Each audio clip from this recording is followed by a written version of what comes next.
ইয়াশ ওর চিৎকারে ভয় পেয়ে যায়। আহনাব এগিয়ে গিয়ে ওকে কোলে তুলে নেয়।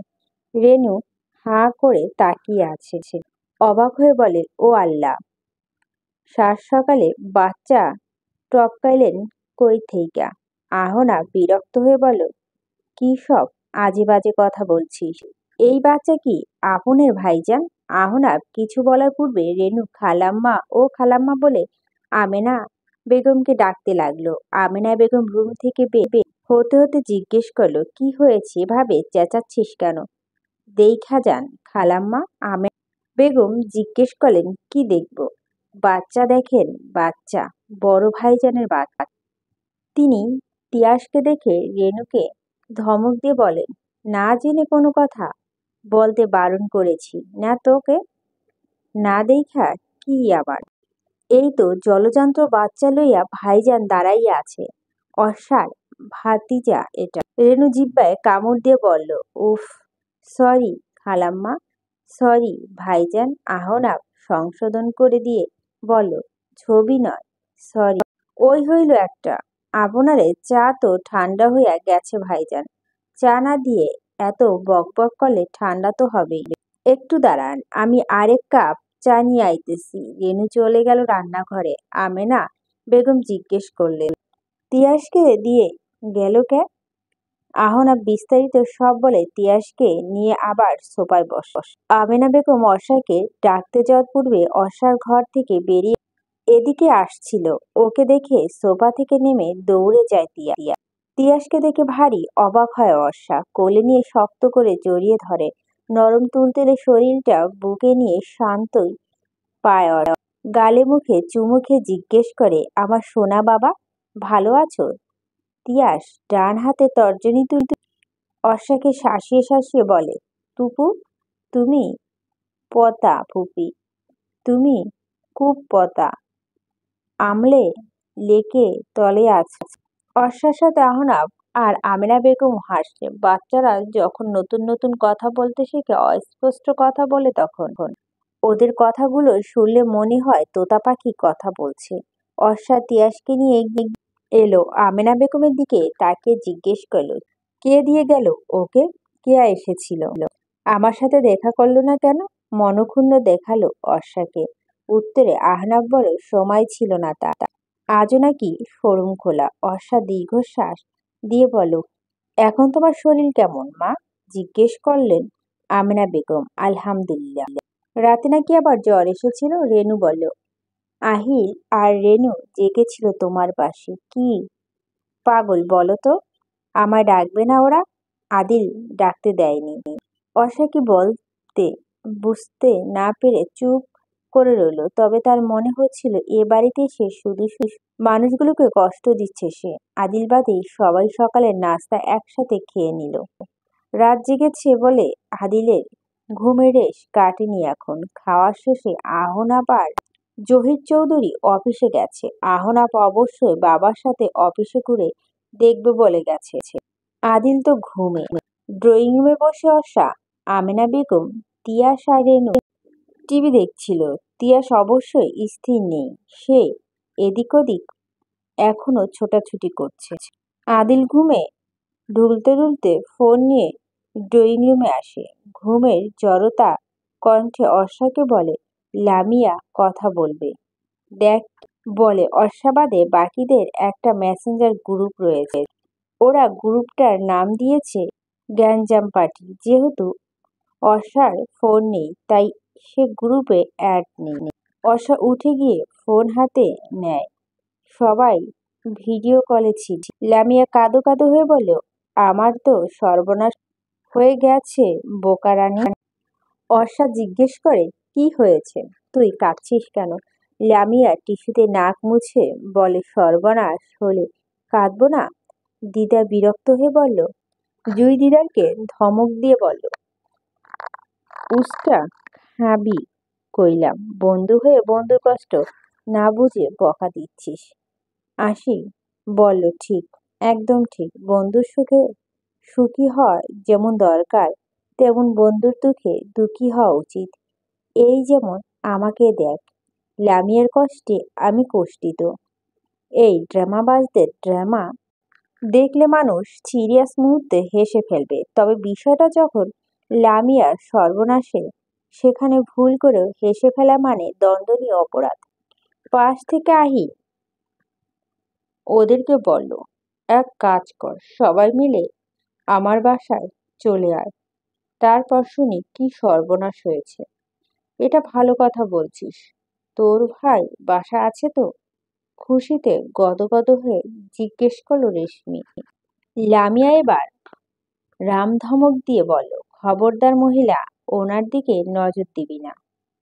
সর্বনাশ হয়ে যাচ্ছে বলে কি আমি তোদেরকে বিলিয়ে দিয়েছি ওনাকে?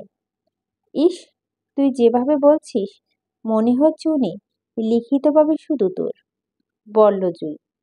এবার আশিস ধমক দিয়ে বলল, এই যে মুচকি থুকু রেশমি আর জুই, বেশি না করে কুই কুই, দুজনে ফোন রাখ, রেডি হ আর আহিলদের বাসায় আয়। আমিও ফোন রাখছি। সবাই মিলে মিনিট 15 মাঝে বাসায় এসে উপস্থিত হয়। আহিল তখন ড্রয়িং রুমে নাস্তা করছিল। ভর পেটে দিদার আর আশিকও খেতে বসে যায়। লামিয়া নাক মুখ কুঁচকে বলে, আঙ্কেলের বাচ্চা খাদক, তোরা কি এখানে গিলতে এসেছিস? আশিক খেতে খেতে বলো, না, তোর সর্বনাশের সমাধান করতে এসেছি। তার আগে একটু খেতে তো দিবি। খা, খেয়ে মরে যা তোরা, একটু শান্তি পাই আমি। আমি তোর জন্য এই গিফট এনেছিলাম, আর তুই আমাকে এভাবে বললি? কি গিফট? আশিক ব্যাগ থেকে বসুন্ধরা টিস্যু পকেটে বের করে বলে, টিস্যু এনেছি, তোর চোখের পানি নাকের পানি মুছতে কাজে দিবে।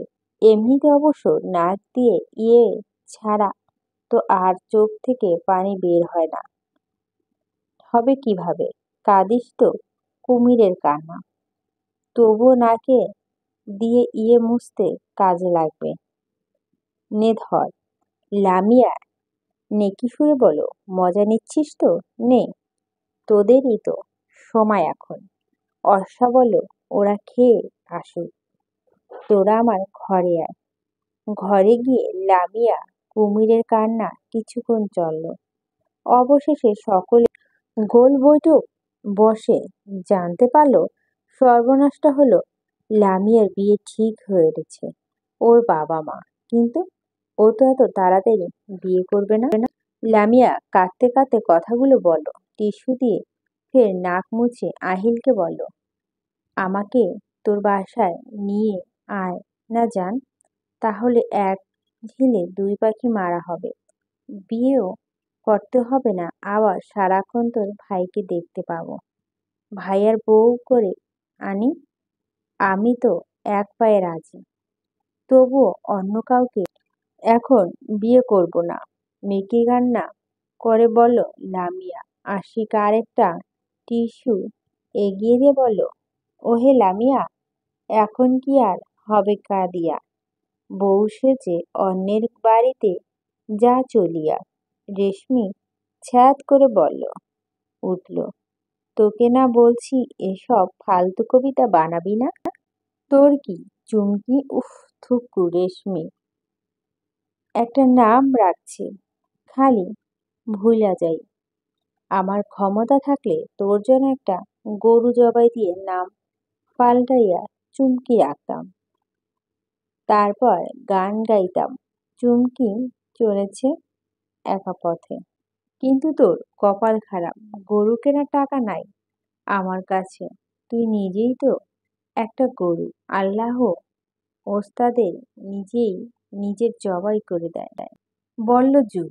জুই, তোকে না বলছি বেশি করবি না। কুই কুই, থামলি তোরা? আমার সমস্যার সমাধান দে।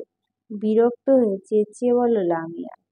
আহিল বলল, সমাধান আর কি, তুই ওই ছেলের সাথে দেখা করবি আলাদা।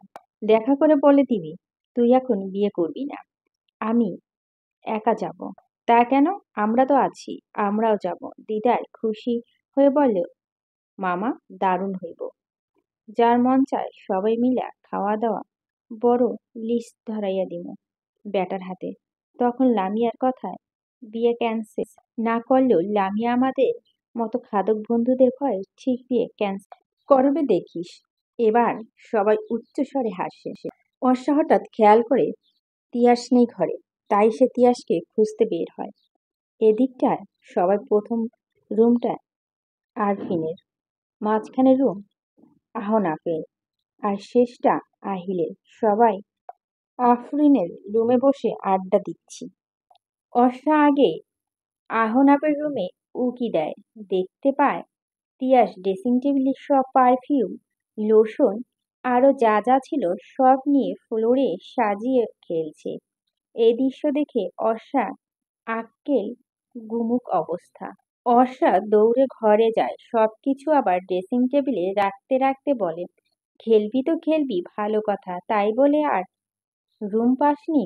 এদিকে অর্ষার সব নিয়ে নিচ্ছে বলেই তিয়াস কান্না জুড়ে দেয়। অর্ষা ওকে আদর করে নামানো চেষ্টা করে, কিন্তু তিয়াস তো তিয়াসই, তার কান্না থামে না।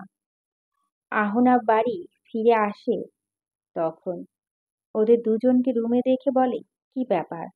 অর্ষা থতমত খেয়ে বলে, না মানে কিছু না, তিয়াস ভুল করে চলে এসেছে। আহনাব কিছু বলল না। ওয়ার্ড্রোব আর আলমারি থেকে কাপড় চোপড় বের করে গোছাতে লাগলো। তিয়াস অর্ষার কোল থেকে নেমে আবারও লোশন আর পারফিউম বোতলগুলো নামিয়ে খেলতে শুরু করে। অর্ষা ভীরু কণ্ঠে জিজ্ঞেস করে, আপনি কোথায় যাচ্ছেন? হ্যাঁ, সুইজারল্যান্ড ফিরে যাচ্ছি। হঠাৎ? আমি তো ওখানেই থাকি। আফরিনের বিয়ের জন্য এসেছিলাম। অবশ্য আরো 7 দিন বাংলাদেশে থাকার কথা ছিল, তবে অফিসে জরুরি কাজ পড়ে গেছে, তাই কাজেই ফিরতে হবে এখনই। না, রাতের ফ্লাইট। ও, আহনাফ এবার তিয়াসকে জিজ্ঞেস করলো, কি ব্যাপার, পারফিউম পছন্দ হয়েছে? তিয়াস ওর কথা কান দিল না, সে তার মতো খেলছে। আহনাফ হেসে বলল, আমারও ছোট্ট তুলতুলে একটি বাবু আছে। অর্ষার চোখ বড় বড় করে তাকিয়ে বলে, কি, আপনি বিবাহিত? তুমি বিবাহিত মানে কি? তিয়াসকে তুমি তোমার বাবু বলো না? বলি, আমিও ক্যাথরিনকে আমার বাবু বলি। তার মানে তো এই নয় যে আমি বিবাহিত। অর্ষা বিড়বিড় করে বলল, যাক বাবা, এই যাত্রায় আমার 3 বান্ধবীর অদৃশ্য ছ্যাঁকা খাওয়া থেকে বেঁচে গেল। মুখে বলল, ক্যাথরিনকে আমার বিড়াল। অর্ষা ভ্যাবাচাকা খেয়ে বলে, নয়, হ্যাঁ, আমি আদর করে ডাকি ক্যাথি। তার মানে তো প্রেমিকা আছে, নাম ক্যাথি। আহনাফের শেষের কথাটা শুনে দরজায় দাঁড়িয়ে বললেন আমিনা বেগম। আহনাফ হতাশ দৃষ্টিতে একবার মায়ের দিকে তাকায়, আরেকবার অর্ষার দিকে তাকায়। সে ভারী গলায় বলে, প্রতিটা বার ভুল সময় এসে ভুল কথা শোনা কেন বলো তো? ভুল শুনছি মানে? স্পষ্টই তো শুনলাম। অর্ষা তুমি বলো। আহনাফ মাত্রই না বলল ওর আদর করে ক্যাথি ডাকে।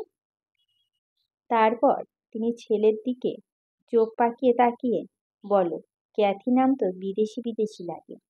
তার মানে তুই একটা বিদেশিকে ভালোবাসিস?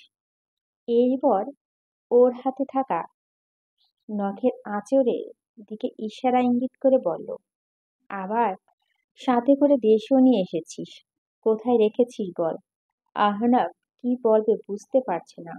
তার মা তো অর্ষার চেয়ে এই কাঠির উপর সহজ সরল।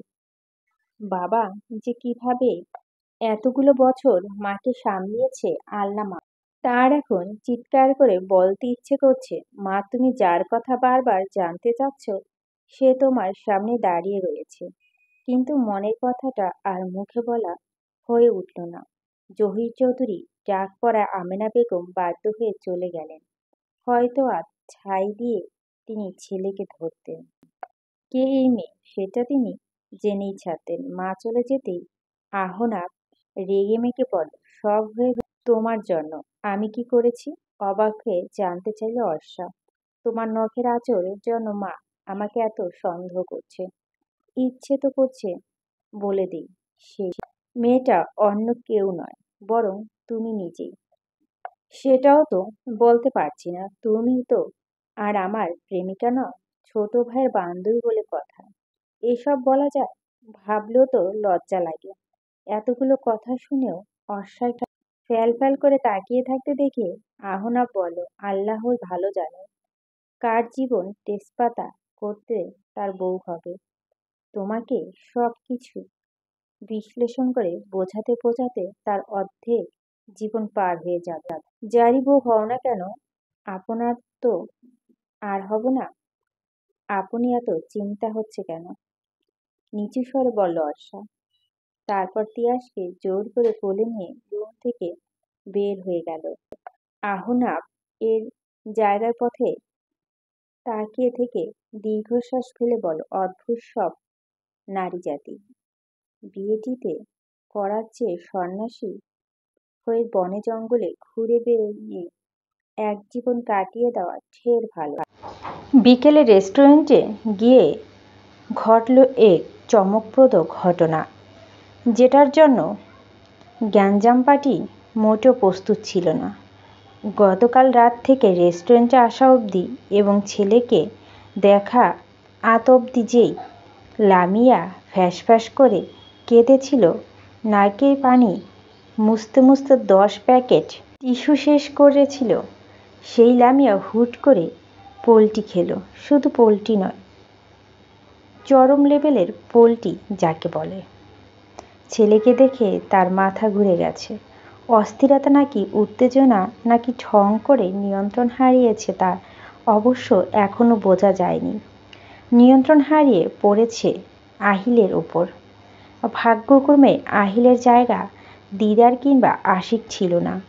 ওরা দুজন হলে লামিয়া এই পোলট্রি খাওয়ার জন্য ধরা তো দূরে থাক, রেস্টুরেন্টের ছাদ থেকে ছুঁড়ে নিচে ফেলত। অর্ষার কাঁধে মাথা রেখে প্রায় অবচেতন অবস্থায় বসে রয়েছে লামিয়া। লামিয়া এক পাশে বসেছে রেশমি, আর পিছনে দাঁড়িয়ে রয়েছে জুই। ওরা দুজনে হাত দ্বারা লামিয়াকে হাওয়া দিচ্ছে। এদিকে ওদের হঠাৎ এমন কাণ্ড দেখে বিচলিত হয়ে পড়েছে পাত্র। সেই জুই এবং রেশমির উদ্দেশ্য গাইছুই করে বলল, ফ্যান আছে তো, ফ্যান ছেড়ে দিতে বলি। ওরা কেউ পাত্রের কথা বিশেষ পাত্তা দিল না। আশিক বলছিল আহিলের পাশে চেয়ার। ও কানের কাছে মুখ নিয়ে বলল, ড্রামাবাজগুলো কি শুরু করেছে? দিদার পাশ থেকে একইভাবে ফিসফিস করে বলল, মাইয়া এমন চিৎকার কইরা গেল কেন হঠাৎ? আশিককে হতাশ দেখালো। সে ঠোঁট উল্টে বলল, জানি না। লামিয়া রেস্টুরেন্ট ছেলেকে ধুইতে আসছে নাকি শুয়ে আসছে, আমি তো সেটা বুঝতে পারছি না। ও কিসের জন্য আসছে জানি না ভাই, কিন্তু আমি তো আসছি খাইতে, বিড়বিড় করে বলল দিদার।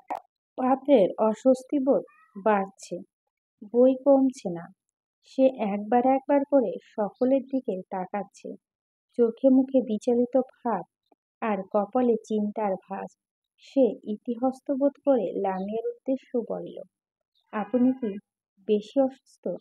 লামিয়া নিরুত্তর। একবার পাত্র বলল, আমাদের মনে হয় সময় নষ্ট না করে ওনাকে ডাক্তারের কাছে নেওয়া উচিত। সঙ্গে সঙ্গে অদ্ভুতভাবে সোজা হয়ে বসল লামিয়া। দুপাটি দাঁত বের করে হেসে বলল, না না, এখন আমি ঠিক আছি।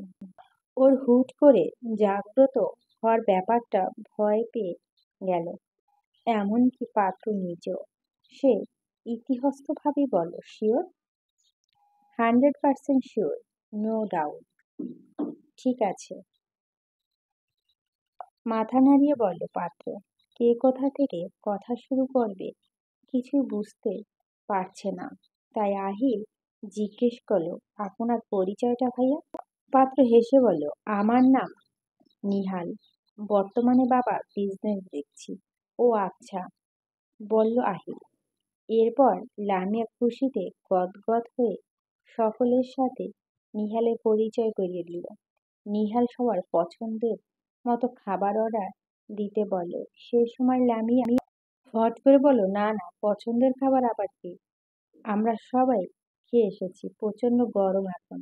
আপনি বরং সবার জন্য একটা করে কোল্ড ড্রিঙ্কস অর্ডার করুন। লামিয়া এই কথা শুনে সকলে হাঁ করে তাকায়। এই মেয়ে বলে কি?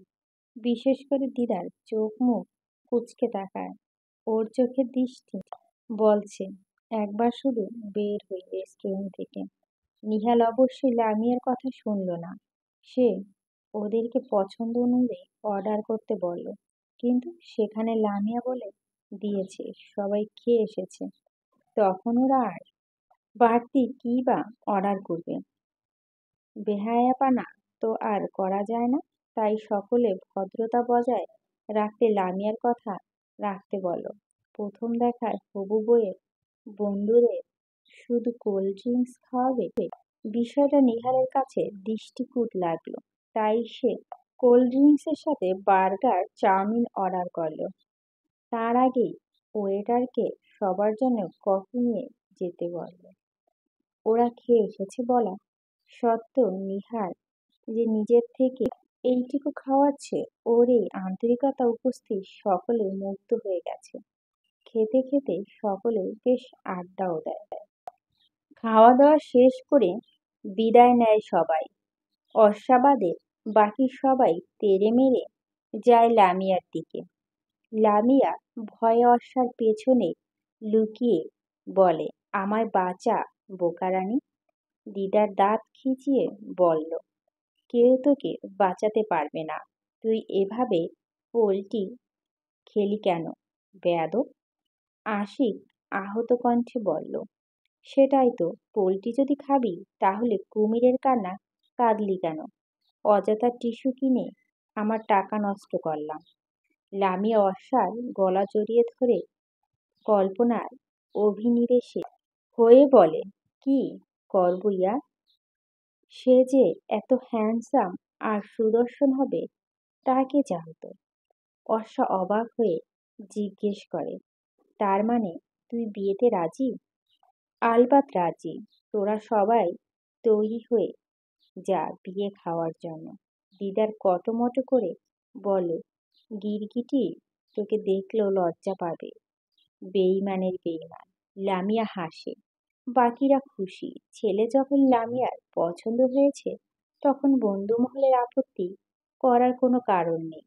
লামিয়া জুই রেশমিকে বলল, তোদের একজন প্রতিদ্বন্দ্বী কমে গেল যা। রেশমি বলল, শান্তি শান্তি। আশিক মুখ বাঁকিয়ে বলল, এত শান্তি আশা করো না চুমকি। একা পথে তুমিও বেশি দিন চলতে পারবে না। দেখবা খুব শীঘ্রই তোমারও বিয়ের সানাই বেজে যাবে। রেশমি ওর কথায় খ্যাত করে উঠে। অর্ষা রাহিলের বাড়ি ফিরতে ফিরতে সন্ধ্যা হয়ে গেছে। বাসায় ফিরে দেখে রেনু ছাড়া কেউ নেই। আহিল সোফার শরীর এলিয়ে জিজ্ঞেস করে, বাসার সবাই কোথায়? রেনু ঠান্ডা পানি গ্লাস এগিয়ে দিয়ে বলল, আপনের চাচার বাসায়। আপনের তো কতটি ফোন দিল, ধরেন নাই কেন? আহিল প্যান্টের পকেট থেকে ফোন বের করে দেখে বাবা মা দুজন মিলে 16 বার ফোন করেছে, কিন্তু ফোন সাইলেন্ট থাকায় আহিল টেরই পায়নি। ও কল ব্যাক করে। কথা বলে ফোন রেখে রেনুকে বলে, চাচার বাসায় যেতে হবে, অর্ষাকে একটু ডেকে দে তো। রেনু গিয়ে অর্ষাকে ডেকে আনে। অর্ষা অবস্থা ঘুমে ডুলডুল। সে হেলদে দুলতে এসে বলে, কি হয়েছে? তুই ঘুমাচ্ছিলি? না, শুয়েছিলাম। কিছু বলবি? আব্বু আম্মু চাচার বাসায়, রাতে ওখানে ডিনার করবে, তোকে নিয়ে যেতে বলেছে। না না বাবা, আমি এখন আর কোথাও যেতে পারবো না। এমনি শরীর ভালো না, তার মধ্যেই মাত্র বাইরে থেকে আসলাম। তাহলে কি তুই একা থাকবি? একা কোথায়, রেনু আপা তো আছে। তো কি, চল যাই। না রে, জোর করিস না প্লিজ। শিওর থাকতে পারবি? হ্যাঁ রে বাবা, তুই চিন্তা করিস না, আচ্ছা? সাবধানে থাকিস। কিছু লাগলে রেনু আপাকে বলবে। অর্ষার মাথায় হাত বুলিয়ে বলল আহিল। অর্ষা হেসে ফেলে। কিয়া তিয়াস আর আহিল ছাড়া কেউ তাকে এভাবে আদর করে না। এই মানুষগুলোর জন্য বোধহয় সে বেঁচে আছে। এরা ছাড়া আর তো আর কেউ নেই। সে কখনো নিজের একটা মানুষ হবে এটা ভাবে না। নিজের মানুষ নিয়ে তার কোনো স্বপ্ন নেই। আহিলের যাওয়ার আগে রেনুকে বলে গেল, অর্ষার কাছে কাছে থেকে আপা। আইসা ভাইজান, আপনি কোনো চিন্তা করবেন না। আহিল চলে যাওয়ার পর অর্ষা নিজের ঘরে গিয়ে শুয়ে পড়ে। অসময় ঘুম পাচ্ছে তার। দু চোখের পাতা এক করতে কয়েক মিনিটের মধ্যে সে ঘুমিয়ে যায়। অর্ষা আর রেনু ছাড়া বাড়িতে কেউ নেই। দুজনে উপস্থিতিতেও আলাদা স্থানে। রেনু অবশ্য অর্ষার সাথে অর্ষা রুমে থাকতে চেয়েছিল, তবে অর্ষা রাজি হয়নি। সে ঘুমাবে আর অন্যজন জেগে পাহারা দেবে, ব্যাপারটা তার পছন্দ নয়। এত সুখ তার জন্য নয়। এ বাড়িতে আসার পর যেই আরামায়েশ করছে সেটাও তো তার কল্পনাতে ছিল। অর্ষা ঘুমাচ্ছে, রেনু কোনো কাজ নেই, তাই সে ড্রয়িং রুমে বসে টিভি দেখছে। রাত প্রায় 11টা। কলিং বেলের শব্দ শুনে দৌড়ে যায় রেনু। তবে দরজা খুলে তার চক্ষু চরক গাছ। সে ভেবেছিল আহিল ওরা ফিরে এসেছে, কিন্তু দরজার ওপাশে মাথা ব্যান্ডেজ নিয়ে দাঁড়িয়ে রয়েছে আহনাব। ক্লান্ত শরীর, রক্তে ভেজা সাদা শার্ট, সম্পূর্ণ শার্ট নয়, ঘাড়ের দিক দিয়ে ছোপ ছোপ রক্তে শুকিয়ে যাওয়া দাগ। রেনু গগনবিদারী চিৎকার দিয়ে ডাকলো, অর্ষা আপা গো! আহনাব হাত দিয়ে দোকান চেপে ধরে। রেনু চিৎকারে ঘুমন্ত অর্ষার ধড়ফড়িয়ে উঠে বসে। সে কিছুক্ষণ স্তব্ধ হয়ে বসে থাকে, বোঝার চেষ্টা করলো সে স্বপ্ন দেখছে, এসব নাকি বাস্তবে তার সাথে হচ্ছে। যখন দ্বিতীয়বার রেনুর গলা শুনল, তখন সে বুঝতে পারল আসলে এটা তার স্বপ্ন বরং বাস্তব। ক্লান্ত অসুস্থ শরীরটাকে সে জোরপূর্বক টেনে নিয়ে গেল ড্রয়িং রুমে। সেখানে কেউ নেই। রেনু অকারণে এত জোরে চিৎকার করার বিরক্ত হয়ে আহনাব ধমকে বলছে, না চেঁচিয়ে যেন ওর ঘরে কফি নিয়ে আসে। তাই অর্ষা ড্রয়িং রুমে গিয়ে কাউকে পেল না। হঠাৎ করে এই রেনু আপাটা কোথায় উধাও হয়ে গেল? সে কোথায় খুঁজবে এখন? এটা তার মতিভ্রম, বা ঘুমন্ত অবস্থায় স্বপ্ন দেখছে ভেবে ফিরে আসছিল। তখন হন্তদন্ত হয়ে রান্নাঘর থেকে বের হয় রেনু। অর্ষাকে দেখে পেছন থেকে ডেকে বলে, আপা, আপা খাড়ান, কই যান? অর্ষা ভরকে যায়। দ্বিধাদ্বন্দ্ব কণ্ঠে জিজ্ঞেস করে, একটু আগে কি তুই আমাকে ডেকেছিলি? হ আপ। জানেন না গো কি হইছে? অস্থির হয়ে বলল রেনু। অর্ষা কপালে ভাঁজ টেনে বলল, কি হয়েছে? বড় ভাইজান অ্যাক্সিডেন্ট করছে। কি? আচমকা শব্দটা বের হয়ে যায় অর্ষার কণ্ঠনালী থেকে। একটু থেমে সে রেনুর মতো অস্বস্তি চিত্রে জিজ্ঞেস করে, কিভাবে? কোথায় এখন সে? জানি না গো আপা, এখন হে ঘরেই আছে। আমারে কইল কফি নিয়ে যাইতে। অর্ষা আর সেখানে না দাঁড়িয়ে আহনাফের রুমে দৌড়ে গেল। পিছু পিছু কফি নিয়ে রেনু এলো। অহনাব তখন ফ্রেশ হয়ে ওয়াশরুম থেকে বের হচ্ছিল। একটা ট্রাউজার শুধু তার পরনে। এই অবস্থায় অর্ষার সামনে তার ভীষণ লজ্জা লাগছিল। তাই হাতে তোয়ালাটা পিঠের ওপর দিয়ে শরীরটাকে ঢেকে দিল। ভুরু কুঁচকে জিজ্ঞেস করে, কি? অর্ষা হাঁ করে তাকিয়ে আছে। খালি গায়ে থাকার করুণ আহনাফের হাতের বাহুতে আর পিঠের দিকে ক্ষত সে দেখতে ফেলেছে। লাল হয়ে ফুলে আছে ক্ষতস্থানগুলো। মাথায়ও সম্ভবত ভালোই আঘাত পেয়েছে, নয়তো ব্যান্ডেজ নিশ্চয় করা লাগতো না। এই অবস্থায় একটা মানুষ এত কুল, এত শান্ত। অর্ষা বোকার মতো বলে ফেলল, আপনার ব্যথা করছে না? অহনাফ হাতের ইশারায় রেনুকে কফির মগটা দিতে বলো। রেনু এগিয়ে এসে কফির মগ দিয়ে আবার অর্ষার পিছনে গিয়ে দাঁড়ালো। অহনাফ কফিতে চুমুক দিয়ে বলো, তোমার কি মনে হয়? আমার কি মনে হবে? ব্যথা তো আর আমি পাইনি। আপনি এত কুল আছেন কিভাবে অ্যাক্সিডেন্ট করে? আমি হলে তো মনে হয় 1 মাস হাসপাতালে বেডে থেকে উঠতে পারতাম না। আহনাফ হেসে ফেলে। ওর হাসিতে বিব্রত হয় অর্ষা। সে কি হাসির মতো কিছু বলেছে? পিছন থেকে রেনু ফিসফিস করে অর্ষাকে বলে, অ্যাক্সিডেন্ট কইরা ভাইজানের মনে হয় মাথা নষ্ট হইয়া গেছে আপা। দেখেন হুদা হাসতেছে। ভাইজান কি পাবনা হাসপাতালে ভর্তি করব? শুনছি ওইখানে সব মেন্টাল মেন্টাল মানুষ থাকে। অর্ষার পা দিয়ে রেণু পায়ে আস্তে খোঁচা দেয়। রেণু থেমে যায়। এদিকে মগে সবটুকু কফি শেষ করে বিছানায় বসে আহনাফ। শরীরে ব্যথাগুলো আবার জাগ্রত হয়েছে। সে দাঁতে দাঁত চেপে ব্যথা নিবারণ করার অপ্রাণ চেষ্টা করে। ব্যথাকে কিছুটা নিয়ন্ত্রণে এনে অর্ষার দিকে তাকিয়ে বলে, আমার এই ব্যথাগুলো তোমার ভাবির মারের কাছে কিছুই নয় অর্ষা। তুমি তো প্রতিনিয়ত সেগুলো সহ্য করছো। অর্ষা এবার চুপসে যায়। বাড়ির প্রসঙ্গ কোথায় উঠল সে কিছু বলতে পারবে না। সত্যি বলতে তার বলার মতো কিছু থাকে না আর। তখন আহনাব ওর চুপসে যাওয়া মুখটা দেখে প্রসঙ্গ পাল্টে বলল, অনেক ব্যথা করছে, কিন্তু আমি প্রকাশ করতে পারছি না। আপনার না সুইজারল্যান্ড যাওয়ার কথা আজ? অর্ষার প্রসঙ্গ পাল্টে ফেলল। হুম, যাওয়ার পথেই তো অ্যাক্সিডেন্ট হলো। কিভাবে? অন্য একটা প্রাইভেট কারের সাথে ধাক্কা লেগেছে। আমাদের গাড়ি কাত হয়ে গেছিল। তাও আবার আমি সেই সাইডেই বসা ছিলাম। তাই এখন এই অবস্থা। ড্রাইভার অবশ্য এখনো হাসপাতালে ভর্তি। আঙ্কেল আন্টিকে বলেননি? না, অযথা টেনশন। হাসপাতালে গিয়ে কান্নাকাটি জুড়ে দিত। ওরা কোথায় এখন? আপনার চাচার বাসায়। আপনার তাহলে সুইজারল্যান্ড যাওয়া ক্যান্সেল? আপাতত। অর্ষা নিশ্চুপ। তার আর কিছু বলার নেই। আহনাফ নিজেই জিজ্ঞেস করলো, তুমি যাওনি কেন চাচার বাসা? এমনি ভালো লাগছিল না। রেনু আহনাফকে জিজ্ঞেস করলো, কিছু খাইবেন ভাইজান? হ্যাঁ, ক্ষুধা লাগছে খুব। বের হব না, ঘরে নিয়ে আয়। রেনু চলে গেল খাবার আনতে। অর্ষা মেঝের দিকে দৃষ্টি রেখে পায়ের নখ দিয়ে টাইলস ওপর আঁকিবুকি করছে। কিছু বলবে? জিজ্ঞেস করে অহনাফ। অর্ষা মাথা তুলে তাকায়। অহনাফের দিকে তাকিয়ে আরকে ওঠে। আতঙ্কিত স্বরে বলে, আপনার পিঠ থেকে রক্ত বের হচ্ছে।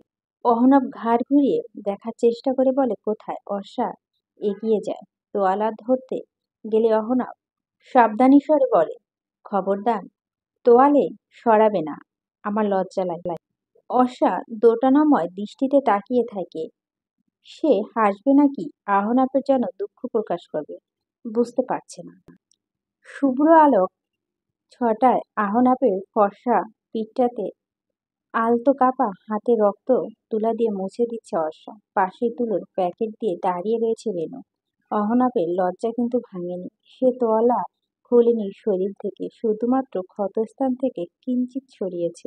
অর্ষার কাঁপা কাঁপা হাতে স্পর্শ বুঝতে বেগ পেতে হয় না অহনাফকে। সে অনেকক্ষণ যাবৎ চুপ থাকলো, এবার বলে ফেলল, তোমার কি আবার জ্বর এসেছে? অর্ষা চমকে উঠে বলল, না তো। তাহলে এত কাঁপছো কেন? রেনু মুখ টিপে হাসছে। অর্ষার কাঁপাকাঁপি হাতটি সেও লক্ষ্য করেছে, তবে এতক্ষণ কিছু বলার সাহস হয়নি। এখন অহনাফ বলার সে আর না হেসে পারল না। অর্ষারও বিব্রত বোধ করতে থাকে।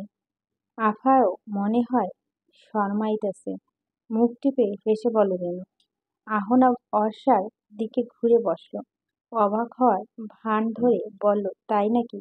তাহলে তো শরমে শরমে কাটাকাটি হওয়ার কথা, কারণ আমিও শরম পাই। রেনু এবার শব্দ করে হেসে ফেলল। আহনাফ ধমক দিয়ে বলছে, হাসছিস কেন? লজ্জা পাওয়া কি খারাপ কিছু? রেনুর হাসি বন্ধ হয়ে যায়। সে স্ট্যাচুর মতো সোজা হয়ে দাঁড়ায়। বর্ষা ঠিক বুঝতে পারল না অহনাফ তার পক্ষ নিল নাকি তাকে নিয়ে মজায় উঠে। সে আর এক মুহূর্তে সেখানে দাঁড়িয়ে থাকতে পারছে না। আহিলের কাছে শুনেছে লোকটা নাকি ইন্ট্রোভার্ট স্বভাবের, কিন্তু কই, এখন তো তার এমনটা মনে হচ্ছে না। সে তো দিব্য অর্ষার সঙ্গে মজা লুটছে। এর মানে কি তবে? কিন্তু আহিলও তো আর তাকে মিথ্যা বলবে না। সে ভাবনা চিন্তা বাদ দিয়ে যা পড়নায় নিজেকে শান্ত করল। নিচু স্বরে বলল, আমি যাই, আপনি রেস্ট নিন। উত্তরে অপেক্ষা না করে অর্ষা বড় বড় পা ফেলে অহনবের ঘর থেকে প্রস্থান করে। আমেনা বেগমের বাড়ি ফিরতে ফিরতে রাত 12টা পার হয়ে গেছে। বাড়ি ফিরে ছেলের এই অবস্থা দেখে তিনি কান্নাকাটি জুড়ে দিয়েছে। জহির চৌধুরী অস্বস্তি দৃষ্টিতে তাকিয়ে রয়েছে। আহনাফ মূলত তার মতোই হয়েছে, সহজে নিজের সুখ দুঃখগুলো প্রকাশ করতে পারে না, যেমনটা আমেনা বেগম অনায়াসে পারছেন। আমেনা বেগম কাঁদতে কাঁদতে বলছেন, তুই আমায় আগে কেন জানাসনি বলতো? আমার ছেলের এই অবস্থা, আর আমার আনন্দ করে এলাম। আহনাফ তার মাকে বোঝানোর ভঙ্গিতে বলল, তেমন ক্ষতি তো হয়নি মা, তোমাদের চিন্তা ফেলতে চাইনি, তাই জানাইনি। তিনি কাঁদতে কাঁদতে রাগের সহিত বললেন, এখন কি আগের থেকে জানার জন্য কোনো ক্ষতি হওয়া লাগে? শান্ত হও মা। কি শান্ত হব? তুই কি বুঝবি সন্তানের জন্য মায়ের কত চিন্তা হয়? সেটাই তো, আমাদের পেটে তো কখনো বাবু হবে না। চিন্তিত হওয়ার ভান ধরে বলল আহিল। আহনাফ মুচকি হাসে। আমেনা বেগম আগুন দৃষ্টি ছোট ছেলের দিকে তাকিয়ে বলে, খবরদার, আমার সাথে একদম মজা নিবি না। আহনাফ ইশারা আহিলকে বলে, মাকে আর না রাগাতে। সে নানাভাবে মাকে বোঝানোর চেষ্টা করছে, তবে কোনোভাবেই শান্ত করতে পারছে না। না পেরে আহনাফ শুয়ে পড়ে বলল, অনেক রাত হয়েছে মা, শরীরটা খুব খারাপ লাগছে। তিনি চোখে পানি মুছে বলেন, তুই ঘুমা বাবু, আমি তোর মাথায় হাত বুলিয়ে দিচ্ছি। তোমাকে রাত জেগে বসে থাকতে হবে না, তুমি গিয়ে শুয়ে পড়। চুপ করে থাক, কোনো কথা বলবি না। তুই অসুস্থ হয়ে বিছানা পড়ে থাকবি, আর আমি কাছে থেকে ঘুমাবো। বিদেশ ভূদেশ তো অসুস্থ হলে জানাস না কখনো। জানি কি হবে, তুমি তো যাওয়ার জন্য কান্নাকাটি জুড়ে দিবি। এখনো একই কাজ করছো। যাও তো, ঘুমাও। আমি কি বললাম তুই শুনছিস? তুই আগে বিয়েটা কর, বইয়ের হাতে তোর সব দায়িত্ব দিয়ে তারপর আমি শান্তিতে ঘুমাবো। তুমি তাও ঘুমাবে না মা, আমি জানি ভালো করে। তিনি ফ্যাকাশে মুখ বললেন, না, ঘুমালে নাই, প্রয়োজনে বউ শাশুড়ি মিলে ছেলের সেবা করব। জহির চৌধুরী বলেন, ছেলেটাকে এবার একটু ঘুমাতে দাও। ওষুধ খেয়েছে ভাইয়া? জিজ্ঞেস করলো আহিল।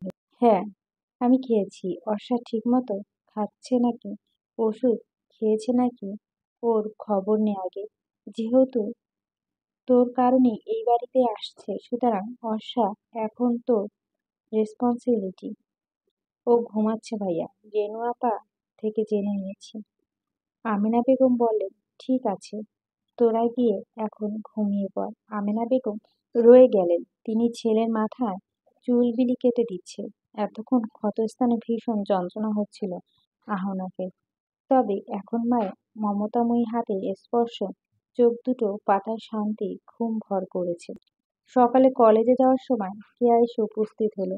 এই বাড়ি সকলের নাস্তা প্রায় শেষ। আহিল আর অর্ষা বের হচ্ছিল, তখন মেন গেট কেয়ার সঙ্গে দেখা হয়ে যায়। অর্ষা দৌড়ে গিয়ে কেয়াকে জড়িয়ে ধরে। কেয়াও অর্ষাকে শক্ত করে জড়িয়ে ধরে বলে, কেমন আছিস? আলহামদুলিল্লাহ আপু, তুমি কেমন আছো? আমি ভালো আছি।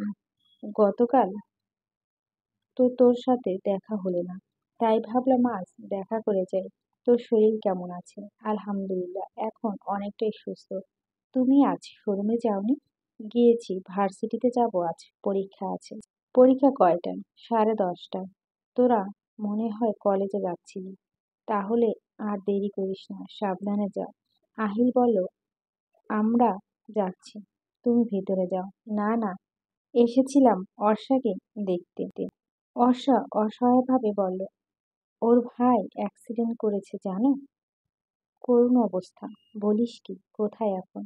বাসায় আছে, দেখে আসো, বলল আহিল। কেয়া হাত ঘড়ি সময় দেখে বলল, ঠিক আছে, তোরা সাবধানে যাস। আল্লাহ হাফেজ। আল্লাহ হাফেজ। অর্ষা এবং আহিলের যাওয়ার পর কেয়া বাড়িতে ঢোকে।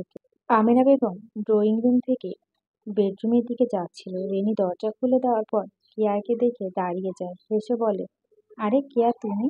এসো, ভিতরে এসো। কেয়াকে নিয়ে তিনি সোফায় বসলেন। কেয়া জিজ্ঞেস করলেন, ভালো আছেন আন্টি? আলহামদুলিল্লাহ মা, ভালো। তোমার কি খবর বলো? কাল আসলে, দেখা করনি কেন? জি আলহামদুলিল্লাহ ভালো। সময় ছিল না আন্টি, আজ পরীক্ষা আছে, তো তাই ছুটি নিয়েছি। ভাবলাম যাওয়ার আগে অর্ষাকে দেখে যাই। ওরা তো কিছুক্ষণ আগেই বের হলো। দেখা হয়েছে আহনাফ ভাইয়ের নাকি অ্যাক্সিডেন্ট করেছে? আমেনা বেগমের হাসি হাসি মুখটাতে আধার নেমে এসেছে। মুখটা প্রায় কাঁদো কাঁদো ধরে আসা গলায় বলে, হ্যাঁ, কি যে হয়ে গেল, খুব বেশি অসুস্থ। হ্যাঁ, একটু আগে খাইয়ে ওষুধ খাইয়ে দিলাম। এখন ঘুমাচ্ছে। ঘুমাচ্ছে যখন তখন তো আর দেখাতে যাওয়ার কিছু নেই। তাই কি আর? ছোট করে বলে ও। কিছু খেয়ে এসেছে? জি আন্টি। একটু থেমে কেয়া হাত ঘড়িতে সময় দেখে বলে, এখন তাহলে উঠি আমি। ভার্সিটিতে যেতে হবে। আচ্ছা, ভালো মতো পরীক্ষা দাও। আর সময় করে একদিন এসো, ইনশাল্লাহ আসবো। বলে কেয়া চলে যায়। আমেনা বেগম এবার আহনাফের রুমে উঁকি দিয়ে দেখে জেগেছে কিনা।